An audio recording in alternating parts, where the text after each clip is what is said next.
Good morning, everyone. Uh, just forgive me for not getting on here this past weekend. I didn't have anything prepared for the devotionals that I typically do on Saturdays. So we're going to pick up today with Ezekiel in chapter 1, reading through chapter 4. Fifth day of the fourth month in the 13th year, while I was living among the exiles by the Chapar River, the sky opened and I saw visions from God.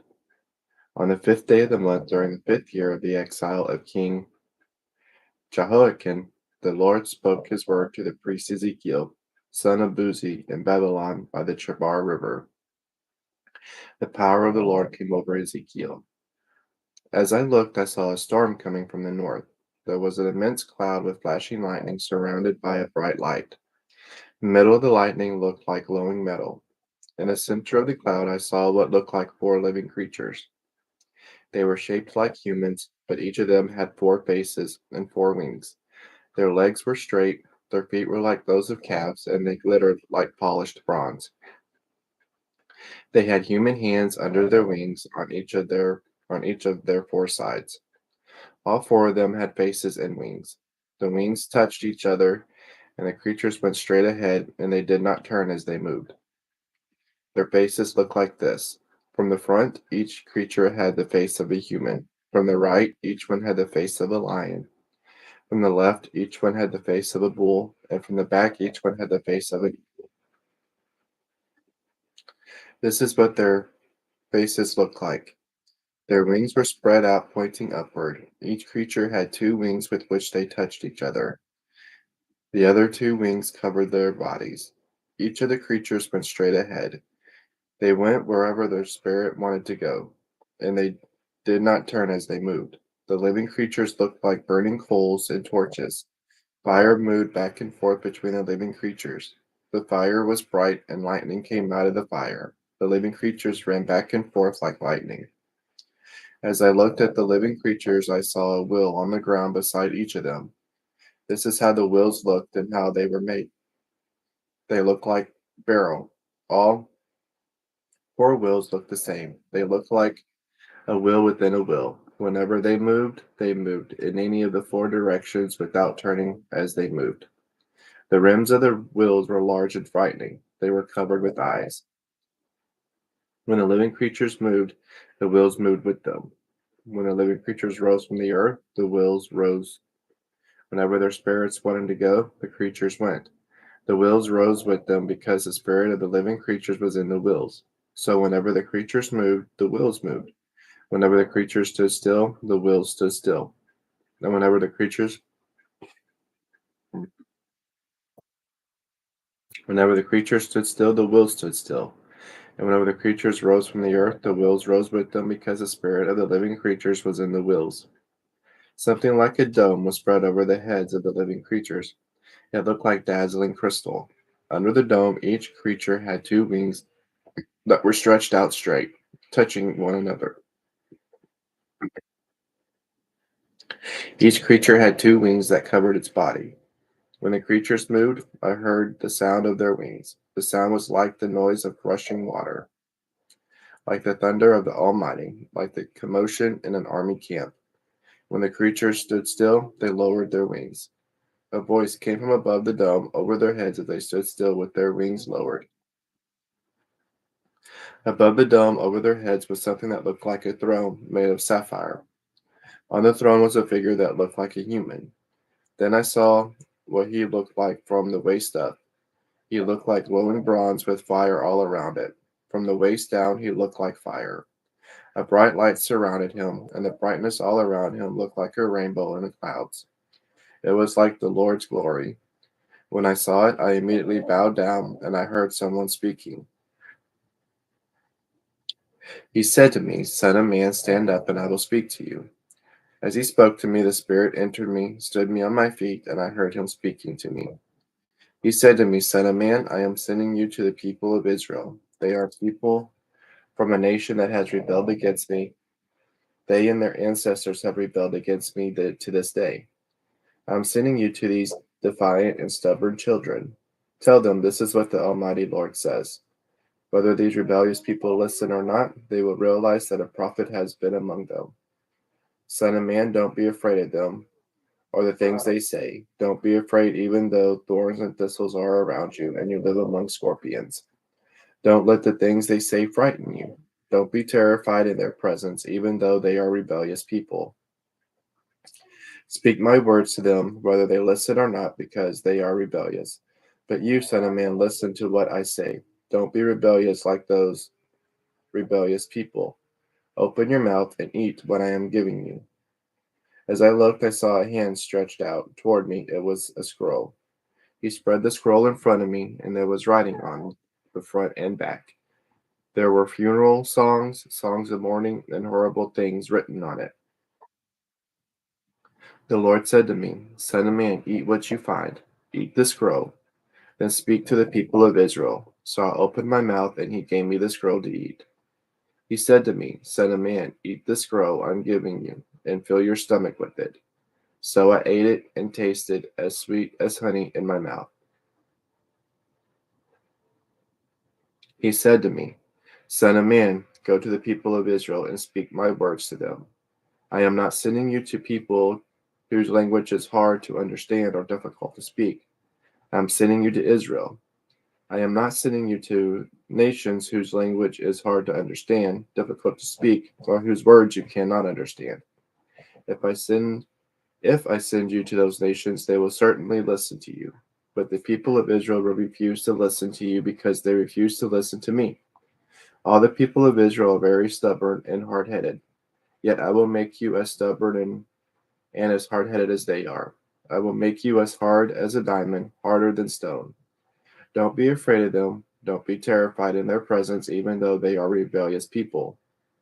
He also said to me, Son of man, take to heart everything I have spoken to you and listen closely.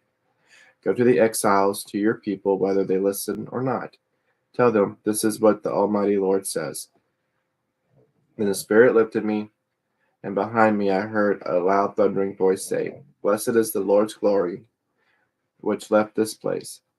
I also heard the noise of the wings of the living creatures, touching one another, and the noise of the wheels beside them, as well as loud rumbling. Then the Spirit lifted me and took me away. I went away feeling bitter and angry. The strong power of the Lord came over me. I went to Tel Aviv, to the exiles who lived by the Chabar River. I sat there among them for 7 days. I was stunned. After 7 days, the Lord spoke his words to me. He said, Son of man, I have made you a watchman over the people of Israel. Listen to what I say and warn them for me. Suppose I tell you that wicked people will surely die, but you don't warn them or speak out so that they can change their wicked ways in order to save their lives. And those wicked people will die because of their sin, but I will hold you responsible for their deaths. But suppose you warn the wicked people, and they don't turn from their wicked ways, then they will die because of their sin, but you will save yourself. If righteous people turn from living the right way and do wrong, I will make them stumble and they will die. If you don't warn them, they will die because of their sin, and the right things they did will not be remembered. I will hold you responsible for their deaths. But if you warn righteous people not to sin, and they don't sin, they will certainly live because they listen to the warning. You will save yourself. The power of the Lord came over me. He said, Get up and go to the plain. I will speak to you there. I got up and went to the plain. The Lord's glory was standing there like the glory I saw by the Chabar River, and I immediately bowed down. Then the spirits entered me and stood me on my feet. He talked to me. He said, Go into your home and shut yourself inside. People will People will tie you up with ropes, son of man, so that you can't go outside. I will make your tongue stick to the roof of your mouth so you can't talk or criticize them, even though they are rebellious people. But when I speak to you, I will open your mouth, and you will tell them, This is what the Almighty Lord says. Some will listen, and some will refuse to listen. They are rebellious people. The Lord said, Son of man, take clay, put it in front of you, and draw a map of Jerusalem on it. Set up a blockade against it, build walls around it, and put up the dirt ramps around it. Have troops ready to attack it, and place battering rams all around it. Then take an iron pan and set it up as a wall between you and the city. Turn your face toward the city as if you were going to attack it, and then attack it. This is a sign for the people of Israel. Then lie on your left side and take the punishment of the nation of Israel yourself. You will bear its punishment as many days as you lie on that side. I have assigned to you 1 day for each year of its punishment. I assign to you 1 day for each year its punishment will last. So for 390 days you will bear the punishment for the sins of the nation of Israel. When you finish this, you will lie down again, this time on your right side. You will bear the punishment for the sins of the nation of Judah for 40 days, 1 day for each year I have assigned to you. Turn your face toward the blockade, Jerusalem. Shake your fists and prophesy against it. I will tie you up with ropes so that you will not be able to turn from one side to the other until you have finished attacking Jerusalem. Then take wheat, barley, beans, lentils, millet, and winter wheat. Put them in a container and use them to make bread for yourself. Eat it during the 390 days that you are lying on your side. The food that you eat should be weighed. Eat 8 ounces of food every day at set times. Measure out 2/3 of a quart of water and drink it at set times. Eat the bread as you would eat barley loaves. Bake the bread in front of people using human excrement for fuel. Then the Lord said, in the same way the people of Israel will eat unclean bread among the nations where I scatter them. I answered, Almighty Lord, I have never dishonored myself from the time I was young until now. I have never eaten an animal that died by itself or was killed by other wild animals. No unclean meat has ever entered my mouth. He said to me, I will let you use cow manure in place of human excrement. Bake your bread over it. He also said to me, Son of man, I am going to cut off the bread supply in Jerusalem. People will anxiously eat rationed bread and fearfully drink rationed water, and they will be shocked at the sight of each other because of the lack of food and water. They will waste away because of their sin.